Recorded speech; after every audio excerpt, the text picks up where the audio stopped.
Faces Strange. We're picking back up at chapter 16, and this is the second to last video. We are reaching the end of this tale. Harry and Shadow stared renownedly at the vampire before them. Dumbledore was obesely grilling in pain and would not even move because of this fact. Edward Solomon became running. He ran the theater door, and he told the Shadow loop after him while he took care to Dumbledore and Mystique. Shadow began to chase after Ed, but he was too fast, like he'd eaten golden nuggets. Ed took a sharp turn down the hallway, but didn't get away because Ed had the powers endowed in him by his grandmother Mystique and could turn into fucking anything, so he turned into a crampon and charged at him. Ed flew into the wall and Shadow guffawed androgynously, but then Ed got up and swung a mighty kick at him and kicked in the face. Shadow's nose bleeded bulge. He whipped it off his face and got right back into the action. He turned into a rhino and horned into him right in the butthole. Edward groaned in pangs. Oh shit, that feels like someone ripped open my ass and poured salt in the rim. Oh my god. He bent over and laid face first on the ground while Shadow kicked him. He is a baby again, not a rhino. Just then, he dragged out Dumbledore and Mystique all tied up like hot pockets and threw Shadow some ropes too, saying, "Tie these brother fuckers up," he said, and helped him out a little. Edward looked a little like he had a camel toe in his pants, and they laughed. Ha ha ha.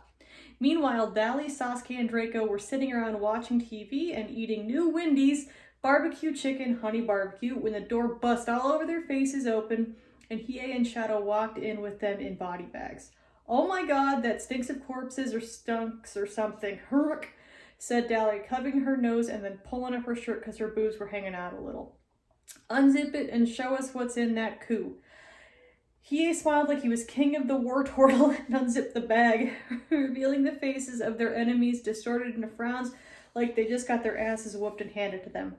"Oh my god, you really did it," Dally gasped. "You really? We're not dead, you cunt slut," Dumbledore wanted. "Get me out of here. I'm the headmaster of this fucking school." "No, Professor, I'm afraid your days here have ended," Harry cuckolded. "We are going to make a room just for you and your friends to starve to death like you tortured me and my pals."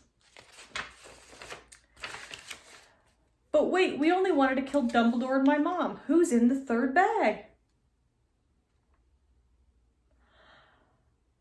Edward slowly unzipped the bag to reveal the face of Edward Cullen.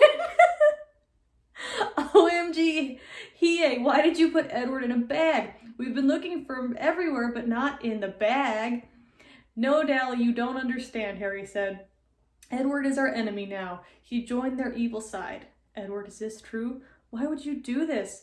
Dally started to tear up. It was such a surprise that he would turn on her like that. "You chose this dumbass over me," Edward gurred. "You could have had better like me. I have a Chevy with a butterfly door," Dally, "and you could have whatever you like."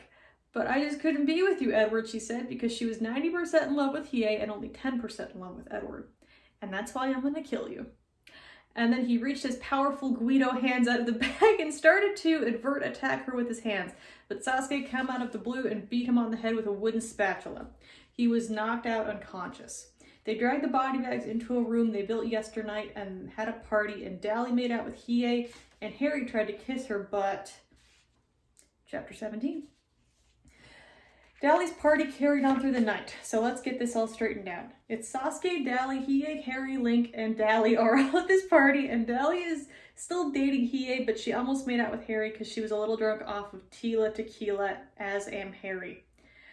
Dally was shitting on Harry's lap when he was on MySpace, but Dally idealed Facebook, so she logged in and updated her status with, "This thing called life is getting kind of heavy, but I gotta stick it out and deal with it as it's thrown at me. Going to bed with too much on my mind. Text me. Night, my loves." "Wait, you're going to sleep already?" asked as he snuck a book over his big dick to hide his huge boner. "But don't we have to feed Edward and the rest?" "Look, you Pop-Tart," Dally coerced drunkenly and slovenly. She had been shrugging off his lap like a sloth on ecstasy. "I'm so sick of this high school drama. Man, I am out of here." And she ran off. Harry had a look on his fascism like he'd been boiled in hot grease.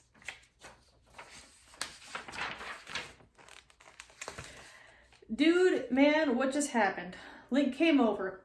He had just smoked some cannibals and was really, really high. Did you just get turned down by the hottest chick in school? Yeah, she is the hottest chick in school, that's for sure, said Harry. But no, I think we should go feed them dudes in the body bags, though. Why? Said Link and threw up all over Harry. Shit, man, sorry. Harry knew, however, that it was the moral and right thing to do to feed them, so he avoided fatality and get to them food. He entered the door slowly, like someone, and saw the body bags on the floor. Dude, feed us, bro, and maybe score me some LSD, said Dumbledore. Poppers, so Dumbledore's wiener is probably the size of Cuba, which is really small. Nah, we don't give you drugs. It'll probably make you a stronger wizard, said Harry. His boner went away because none of them were hot except Edward and kind of gave him a chubby. But I'll get you some food because I was brought up Jewish, and that's how we do. No, you weren't, you little white bitch, said Dumbledore. He was kind of offended because he actually was bratwurst up Jewish. You was living in the closet like a puss. This made Harry tear up, but he just unzipped Dumbledore's bag so he couldn't see his face turn into a radish and cry like onions. Okay, whatever, but I want a tribe to belong to, okay? The point is, I will bring you food. What do you want? Edward said, I want, Buffalo Wild Wings from B-Dubs. Oh yeah, that sounds good, said Mystique. Or some cheddar rolls. Fuck you, I'm not buying any of that shit. You can only eat what's in Hogwarts and the house elves will make it, said Harry, getting his diva on like Beyonce. For anyone who's not in America, that is the term when you have an attitude or being assertive. Thank you for that. Well, the body bag victims did not want to comply, so Harry beat the house elves until they make the wings.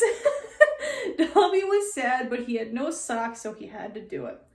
Actually, do you know what I would really like to eat? Said Dumbledore as Harry Potter came back with the food.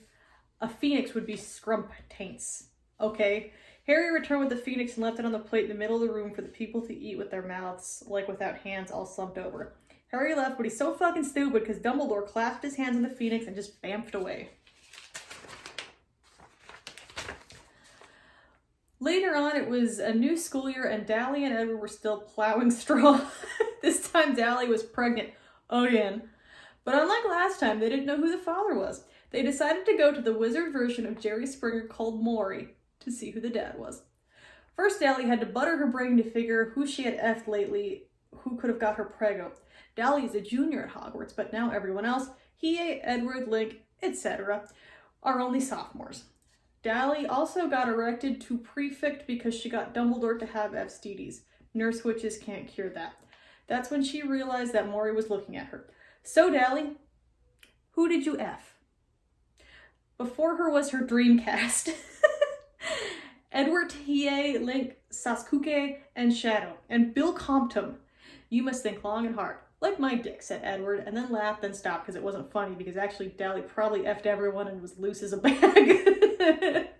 If you need help remembering, I can get you a stool sample, offered Maury the wizard.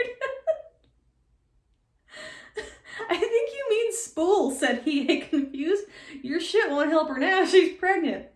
So Maury brought out a pool and she went swimming in it, and in it was a Magikarp wizard water that triggered her memory. Suddenly a flood of rememberies washed over her. Flashback number 1. It was a hot summer day and suddenly a hot figure, as hot as the summer day, knocked on her door. It was Bill Compton, the vamp. He introduced himself, and in chapter 15 they didn't do anything, but now the humpback was revealing a lot. He didn't just introduce himself. In her vision, Bill Compton bashed her head against a wall until she had a concoction, then took advantage of her. End of flashback 1. I was rapt, Dally exclaimed in wonder. What? Edward got pissed fast. Was it fucking Dumbledore? No, I'm not a boy, so he doesn't want my poon box. He only wants anal. Dally explained with reason. Poon box. Just then Gucci interrupted in a v-neck and poured some lemonade. Anyways, it was Bill. She started tearing up as she cried and pointed at him. Maury got a boner. Flashback number 2. Even with her head a little fuzzy, Dally knew what was happening. In her head, she couldn't stop thinking that Bill was really hot, but none of that mattered because of the earthquaking pain she was feeling from where he hit her head. Next thing she knew, 6 of his fingers were inserted in her. She mooned. He started fingering her, then pulled out his big vamp cock. It was huge, about 6 inches wide, 6 inches long. Dally was so embarrassed and didn't know how to make him stop. She racked her brain for ideas, then she had one. With a mighty pump, she queefed all over his dick.